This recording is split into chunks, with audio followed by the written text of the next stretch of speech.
Kumusta?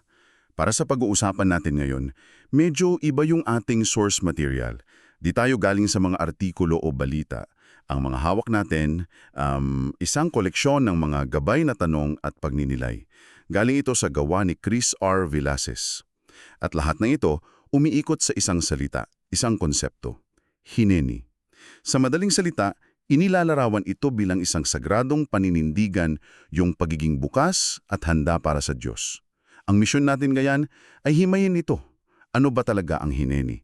At paano nito hinahamon yung mga modernong ideya natin tungkol sa pananampalataya, pati na rin sa pangangailangan natin para sa kontrol at yung walang katapusang paghahanap natin ng katiyakan. Oo, at tingin ko mahalaga talagang iset yung expectation sa simula pa lang, 'di ba? Na itong mga material na ito, hindi to idisenyo para maging, alam mo yun, komportable.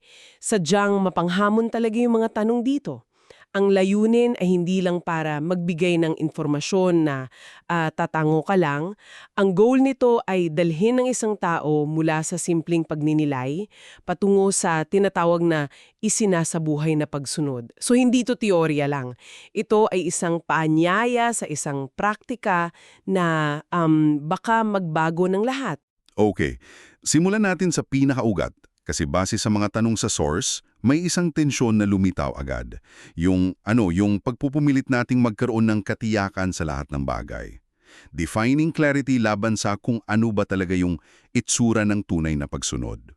May isang tanong dito na talagang bumaon sa akin. Sabi sa discussion question number 1, paano kung ang pinakamalaking hadlang sa direksyon ng Diyos sa iyong buhay ay hindi ang kawalan ng katiyakan, kundi ang iyong paggigiit sa katiyakan bago ka sumunod? Grabe ah.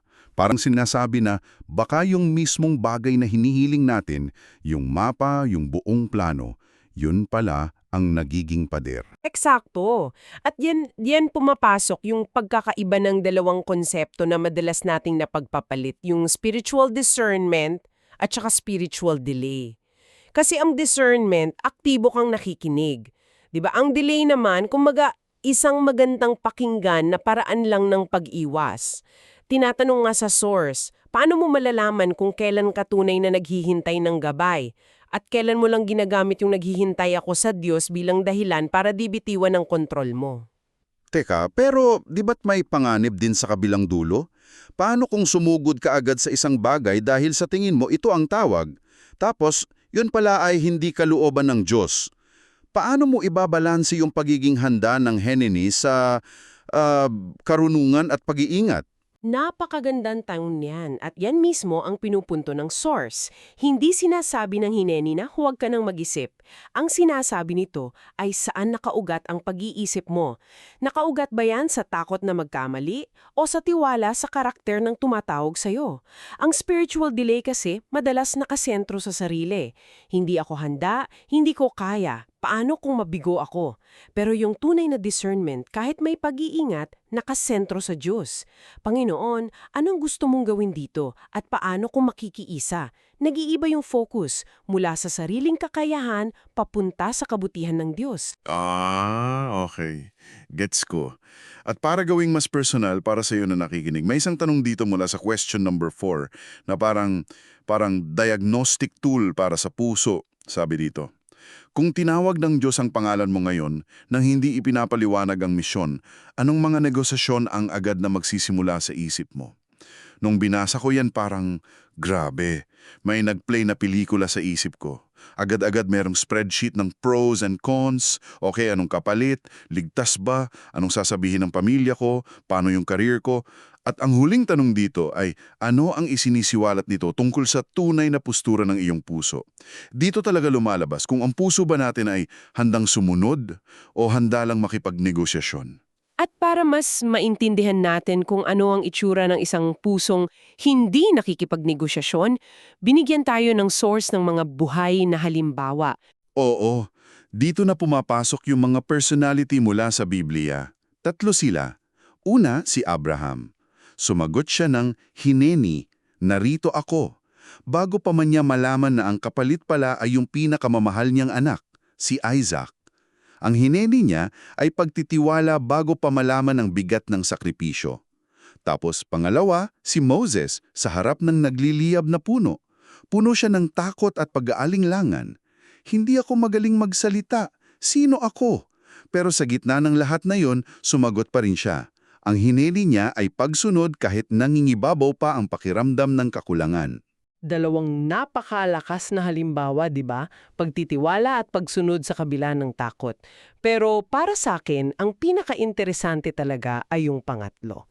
Teka, yung kaso ni Isaiah iba. Kasi sina Abraham at Moses parang may direct conversation, may utos na binigay. Pero si Isaiah parang reaksyon lang sa nakita niya. Pwede mo bang i-explain yun? Eksakto. Kasi ang fascinating dito, ang hineni ni Isaiah, hindi siya nag-ugat sa isang utos o sa personal na ambisyon na gusto kong maging tagapagligtas. Nag-ugat ito sa isang napakalalim na engkwentro sa kabanalan ng Diyos. Nakita niya ang Diyos sa kanyang trono, narinig niya yung mga serapim na sumisigaw ng banal, banal, banal, at ang unang-unang reaksyon niya ay hindi wow, ang galing. Ang reaksyon niya, kawawa ako, isa akong taong may maruming labi. Naramdaman niya yung agwat sa pagitan ng sarili niya at ng kabanalan ng Diyos. Pagkatapis lang siyang linisin at nung marinig niya yung tanong sa hangin, sinong isusugo ko, doon pa lang siya kusang sumagot ng, Hineni, isugo mo ako. So yung pagiging handa niya, hindi bunga ng kumpiyansa sa sarili. Bunga ito ng pagkamangha at pasasalamat sa Diyos. At dyan lalong nagkakaon ng bigat yung isang napakagandang linya mula sa source. Sabi, God calls names, not resumes. Tumatawag ang Diyos ng pangalan, hindi ng resume. Madaling sabihin yan, pero paano yan isasabuhin ng isang taong araw-araw ay sunusukat base sa performance review niya, sa dami ng followers, o sa LinkedIn profile? Parang salungat yan sa buong sistema ng mundo natin, di ba? At yan mismo ang radical na hamon ng hinini. Inaalis nito yung security natin mula sa mga nagawa natin, yung my resume, at ibinabalik sa kung sino tayo sa mata ng tumatawag, yung my name. Kasi yung resume mo nakabatay yan sa nakaraan. Ang pangalan mo nakabatay sa relasyon at pagkakakilanlan. Kung ang basehan mo ay resume, lagi kang matatakot na baka may mas qualified do sa'yo. Lagi kang mag-aalala kung sapat na ba ang nagawa mo. Pero kung ang basehan mo ay ang pangalan mo na ikaw ay anak, ikaw ay minamahal, ikaw ay tinawag, yung pagsunod mo hindi na nagmumula sa pagnanais na patunayan ng sarili, kundi sa pagnanais na tumugon sa kagmamahal. Ito yung pagbabago mula sa performance-based identity patungo sa identity-based obedience. So, itong names na resumes na ideya, direktang bumababangga sa kung paano tayo kumilos ngayon, na nagdadala sa atin sa konsepto ng conditional na pagsunod na binabanggit sa source. Ito yung mga pero at kung natin sa buhay. At dito, may tanong ulit para sa iyo na nakikinig. Mula ito sa question number 17. Ano-anong mga kondisyon, nasasabi man o hindi, ang inilalagay mo sa iyong pagsunod sa Diyos? Susunod ako, Lord, basta hindi apektado yung finances ko. O kaya, gagawin ko yan kung siguradong akong hindi ako mapapahiya. Ano yung mga basta at kung mo? Kasi madalas, meron yan, kahit di natin aminin sa iba. At if we connect this to the bigger picture, makikita natin kung paano nito winawasak yung mga modelo ng pamumuno natin ngayon. Sa simbahan man o sa korporasyon. Gusto natin ng mga leader na may control, may malinaw na 5-year plan, may mga sukatan, may key performance indicators. Ang hineni ay isang postura ng pamumuno na parang nagsasabing, handa ka bang magtiwala sa karakter ng Diyos kahit na sinisira ng kanyang plano yung pinaghirapan mong strategiya? Sobrang nakakatakot niyan para sa isang modern manager o pastor o kahit magulang. Oo. Parang pagbibigay ng manibela sa isang taong hindi mo nakikita ang muka at di mo alam kung saan ka dadalhin. At alam mo, habang nag-uusap tayo, ang ganda ng mga konseptong to. Pero pwede itong manatiling napaka-abstract. Paano natin to gagawin practical? Paano natin isasabuhay bukas ng umaga? So, iniwan sa teorya lang. Halimbawa, may isang exercise na tinawag na availability inventory. Ang simpleng gawain, gumawa ka ng 2 column. Sa isang column, ilista mo ang mga lugar o relasyon sa buhay mo kung saan ka present, pisikal na nandoon ka. Sa kabilang column, markahan mo kung sa mga lugar na iyon, ikaw ba ay tunay na available. Yung bukas ang puso, nakikinig, handang kumilos. Oo. Naiisip ko agad yung mga family dinner kung saan nandoon nga ako sa hapagkain pero ang isip ko nasa trabaho pa rin. O yung mga meeting na kasama ako sa Zoom call pero nagche-check ako ng email. Yun ba yung ideya ng present but not available? Eksakto. At ang exercise na yon, isang paanyaya sa katapatan para tanungin ang sarili, saan ako tumatayo nang may nakabantay na pader sa puso ko? At bakit? Anong kinakatakutan ko? Isa pang exercise na mas direkta pa ay yung exposing conditional obedience. Pupunan mo lang yung pangungusap na to. Susunod ako ng lubusan sa Diyos kung gagarantiyahan lang niya na. At ang instruction ay isulat mo kung ano man ang unang pumasok sa isip mo, kahit gaano pa ito ka-selfish pakinggan. Kung gagarantiyahan lang niya na magiging masayang mga anak ko. Kung na hindi ako maghihirap. Kung na hindi ako mag-iisa. Tapos, yung isinulat mong iyon, ialay mo sa Diyos. Isa siyang ehersisyo ng radikal na katapatan. Ang lakas niyan. Kasi madaling isipin na ang Henini ay para lang sa mga malalaking Moses moments or Isaiah visions. Pero itong mga ehersisyo, pinapakita na ang Henini ay isang pang-araw-araw na disiplina na nagdadala sa atin sa tanong mula sa question number 21. Ano ang magbabago kung ang Henini ay magiging isang pang-araw-araw na paninindigan sa halip na isang paminsan-minsang panalangin? At dito napapasok yung mga frameworks na nasa appendices ng source. May dalawang sistemang inilatag na para sa iba't ibang klase ng tao. Ang una ay practice, reflect, refine. Ito ay para sa mga mas experiential. Halimbawa, sa The Availability Test, pipili ka ng isang hamon sa buhay mo at bago ka kumilos, hihinto ka at magtatanong, Lord, ano ang itsura ng hineni dito? Tapos, kikilos ka base sa sagot na yon. Pagkatapos, magninilay ka, yung reflect. Anong naramdaman ko? Anong takot ang lumabas? Anong kagalakan? At panghuli, aayusin mo yung refine. Anong sistema ang pwedeng kong ilagay sa buhay ko para mas maging natural ang ganitong postura sa susunod? Para naman sa mga taong katulad ko na medyo mas sistematiko at mahilig sa to-do lists, meron ding paraan. Oo, at ito yung pangalawang framework. Capture, Clarify, Organize, Review, Act. Kumbaga, pagsasanib ito ng pananampalataya at productivity. Ang ideya kasi, magalas kaya di natin marinig ang Diyos ay dahil sa sobrang mental clutter. Ang daming ingay sa isip natin. May isang exercise dito na tinawag na mental bandwidth audit. Ang simpleng instructions, ilista mo ang 10 paulit-ulit na alalahanin o iniisip mo, yung mga bagay na kumakain ng espasyo sa utak mo.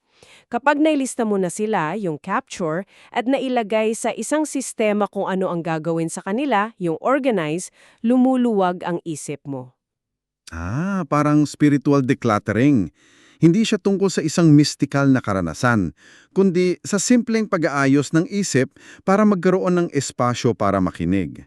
Grabe, napaka-practical niyan para sa kahit sinong nakikinig na pakiramdam ay masyadong puno ang isip para sa mga espiritual na bagay. Gat at kaingay yung kalat hanggat di mo nililinis. Ganon din sa isip.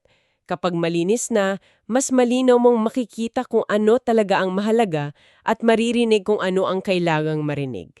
So, habang binubuo natin ang lahat ng ito, tinalakay natin ang hineni bilang isang radikal na paninindigan, isang postura ng pagiging handa na direktang hinahamon ang likas nating pangangailangan para sa kontrol, para sa katiyakan, para sa mga resume at qualification. At ipinakita sa atin na ang tunay na pagsunod ay nagsisimula hindi kapag malinaw na ang lahat, kundi kapag handa ka ng magtiwala kahit hindi pa. At siguro kung may isang bagay na dapat maiwan sa atin, ito yon. Hineni is not mastered, it is practiced. Paulit-ulit itong sinasabi sa source. Hindi ito minamaster na parang isang skill na kapag nakuha mo na, sayo na. Ito ay isinasapraktika.